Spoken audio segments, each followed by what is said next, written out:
अरे बाप रे अरे बाप रे आदमी आता अरे बाप इंचा देव करे अरे बाप रे बाप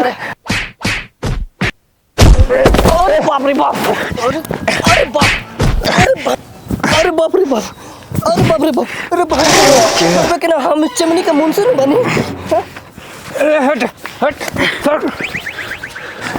माधर चोदऊ पुरानिया बुझ के ताकत आजमावत रहो अभी तो हल्के मरनी हो तनका जी और जवान रहती तो मारत मारत हर गांड मार लेती।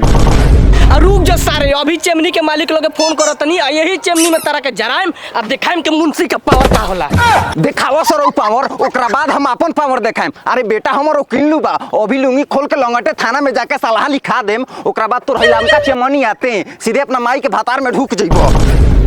मुंशी जी काठी रउआ डकड़ ले बानी ओकर बातवा मान ली ना तो हई चमनिया सीधे रउआ बाप के गाड़ में ढुका दे गांड ठोकर के राख हो जाई।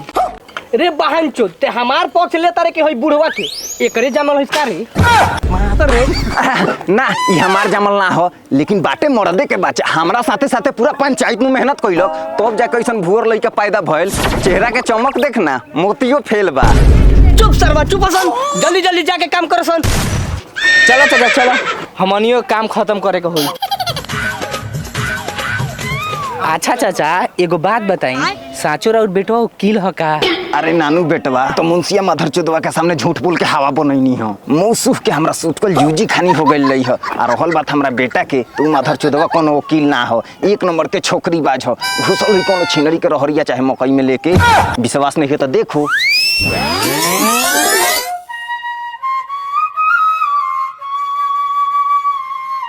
चुलिए में अटकल पहरान सैया के तहरा चुलिए में अटकल पहरान। अरे बाप रे बाप अरे बाप रे जोर से लागल बा अरे बाप रे बाप मारे लो कच्चा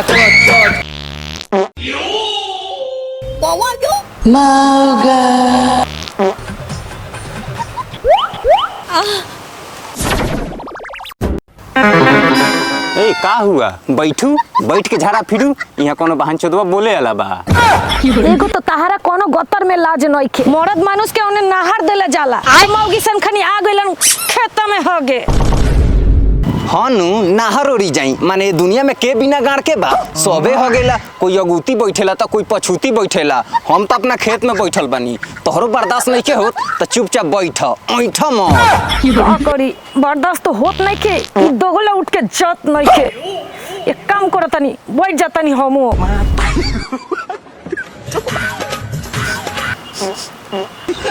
ए कहत रहनी है कि रात के धनिया पत्ता के चटनी खइले रहलू का वही से नु पाद खटाइने महकता मारे लो कच्चा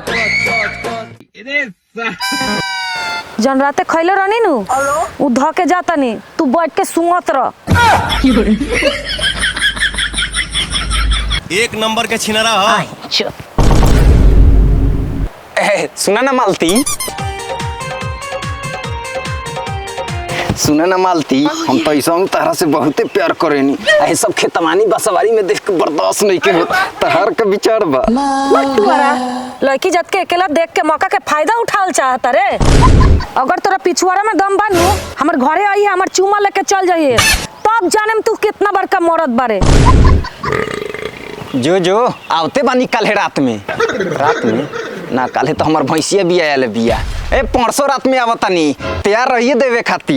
अच्छा ठीक बा आ जाइए लेवे खातिर यही बात तो हम तुम्हारे मुंह से सुनना चाहते थे। बाप रे तोहरे खानी दोगला चोद बा तहार बेटा बा हम तो पूरा पागले हो जाए जा काम कर जा अधर चोदवा सुन ए जी सुनी ना चुमा चाहिए गाल पर की होठ पे वैसे तो लेवे के विचार बा ढोरी पर बाकी तू गाल पर दे दा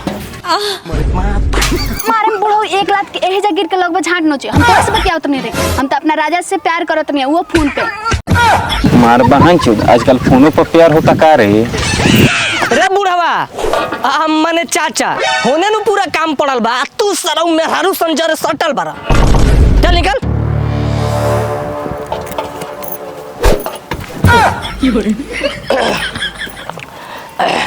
कह रहे हैं कि चमनी के हम नया मुंशी हैं, तो कोनो भी दिक्कत उक्कत होगा ना तो हमसे बोलिएगा।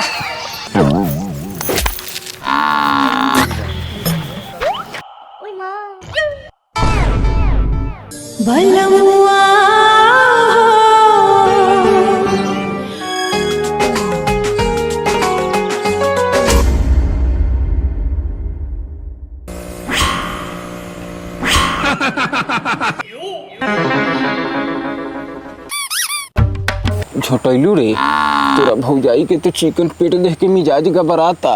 कौन न कैसन भौजाई रे साला। ऐसा मनवा तोरा माई के भतार हो, एकरे बात करतनी साला। कुत्ता सरवा एगो से बतियावलिस कि हमरा पता रही कौन हमार भौजाई है कि कौन हमार लाड़वा हिया। 17 जगह मुंह मरब तो लाड़ में से जाने में कौन भौजाई है कि कौन का हिया। जो सरवा जल्दी न तो भौजाई पानी छोड़ दी। ना निकली तो हम निकाल देम। हट साला।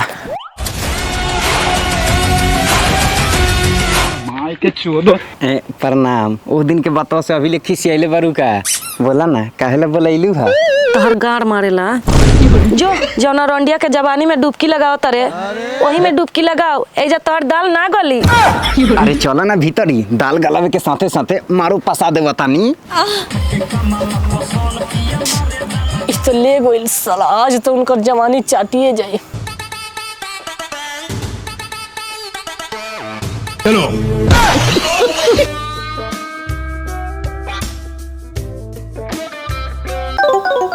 साले जी, ये साले जी तुम जवानी वाला पानी पियाई एक गिलास, नोटी सुखल जाता। अब मुर्गा लिए का धल बनी, जल्दी बनाओ, खा के बिछावला सावल जाओ। माधर चोदवा कब निकली रे?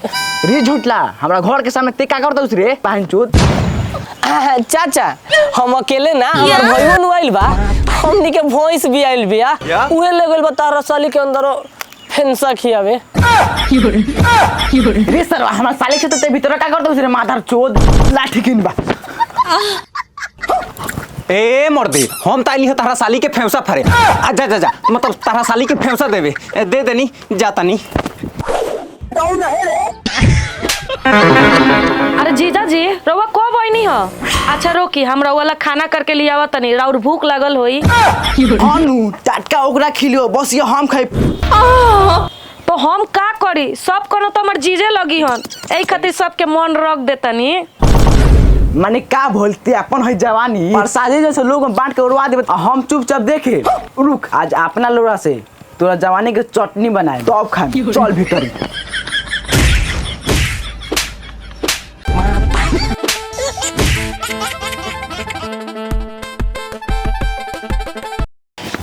ऐसा मेहरारू मिलल में पीछे पड़ गइल बा।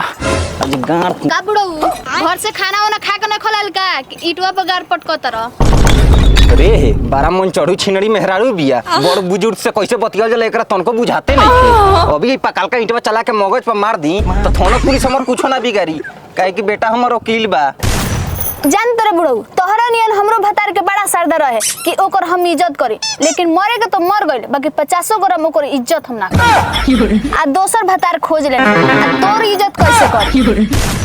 रे है ई कौन सरवा बुढ़वा के काम पर रखला सर? जॉब साइड में पिन पिन आइले रहता, सरवा काम करता झाट भर आ माल खोजता रात भर। रे छौना रे, धरती से निकलल मूस के बाचा, काहे हमरा लुंगी में मुंह लगावे के कोशिश करता रे? भोर मुंह झाट नु सट जतऊ। अरे छोरी रे, तनी एगो बीड़ी पियाव त, बिना मतलब के खीस पड़ता हमरा। ए बुढ़ऊ, सब सठिया गइल बड़ा का, माने हम बीड़ी पियाला लोकतनी। तो पियल कर, कौन हम मना कइले बानी? जवानी में तो मरद के खून पी के खाचा बा गइलू, खून पिए से अच्छा बा कि हमरे लेखा बीड़ी पियल कर, बचल खचल जवानी मौजे में कट जाई। हां तो तू चाहत रे के तार के पटक के मुंह में आगे आला बोला। कुत्ता से मुंह तू आईनी ना, साला पापिया धर्मी काहे का। मार बहन चोदवा रे, भले 2-4 महीना चेमनी बंद रही, लेकिन हेकनी जैसन छिनारा छिनारी लेबर हमरा ना। चल तो सुनैले केकरा के बारे? जो मेहरारू के साया में ढुक जो, ओही में चेमनी फूकी है। यहाँ हाथ में टैलेंट बतलाने पूछता काम के, चलो करे जा दूसरा भाटा पर। मारे बुढ़ऊ करे जा रोजा कहला त। रुक छिनरो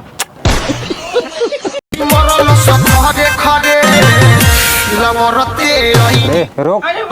आ सतेंद्रा के बेटिया के चुमा उमा ले ले बड़े कारे माधर चुदवा, ओकर बाप हमरा से रहन देतलक ह। ना बाबूजी वो तो हम बस चुप सरवा बढ़िया के नु बात बा लेत रह ए कहत नहीं तनी ओकरा मतरिया से हमरो गोटिया सेट कराओ ना दोनों बाप बेटा एक गो घर के छाली खाइल जाई। अरे जियो हो बाबूजी तोहरो जवानी छलकता। चला मदर चोदौ लेकिन ध्यान से अगर तारा मतारी के पता चल गए तो तकारी लेखा काट देनी। चल